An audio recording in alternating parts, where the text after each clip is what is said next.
for Italy's Condottieri, war was purely about getting paid. It wasn't about glory or conquest. They fought primarily for themselves, making war merely another dimension of business.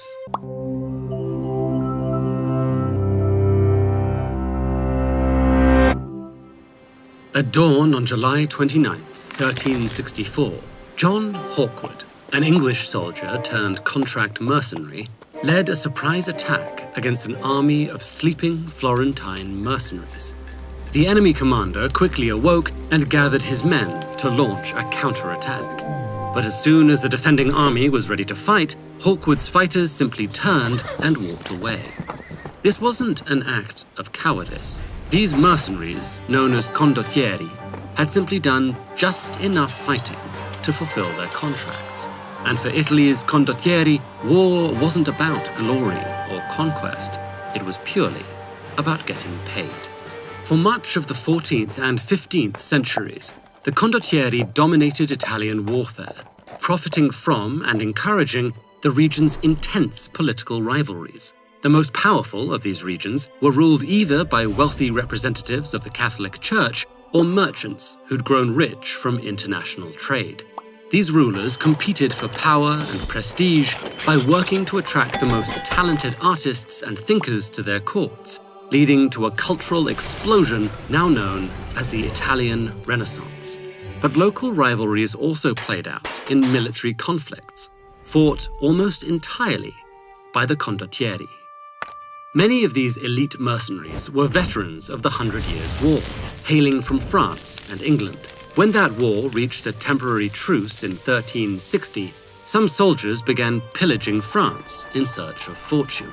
And the riches they found in Catholic churches drew their raiding parties to the center of the church's operations, Italy. But here, savvy ruling merchants saw these bandits' arrival as a golden opportunity. By hiring the soldiers as mercenaries, they could control the violence and gain an experienced army without the cost of outfitting and training locals. The mercenaries liked this deal as well, as it offered regular income and the ability to play these rulers off each other for their own benefit.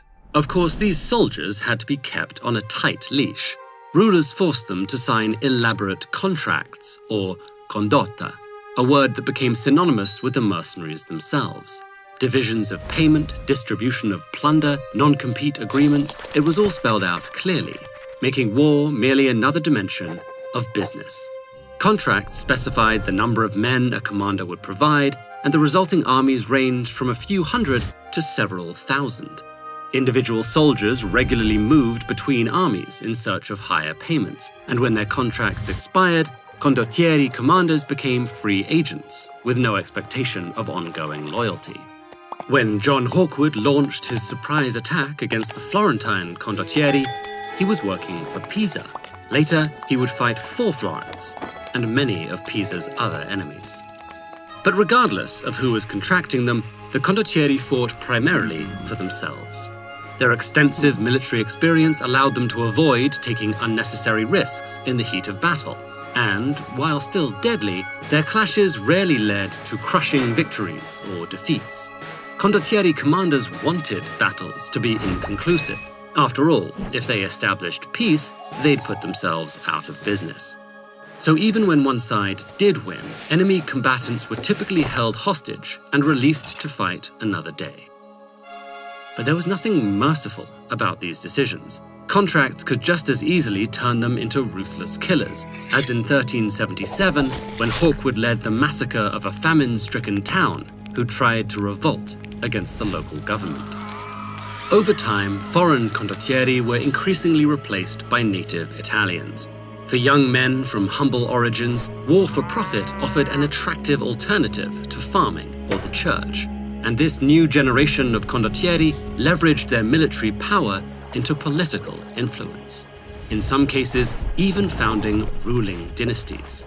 However, despite cornering the market on Italian warfare for nearly 2 centuries, the condottieri only truly excelled at engaging in just enough close-range combat to fulfill their contracts.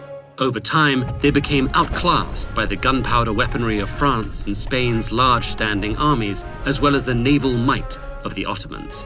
By the mid-16th century, these state-sponsored militaries forced all of Europe into a new era of warfare, putting an end to the Condottieris' conniving war games.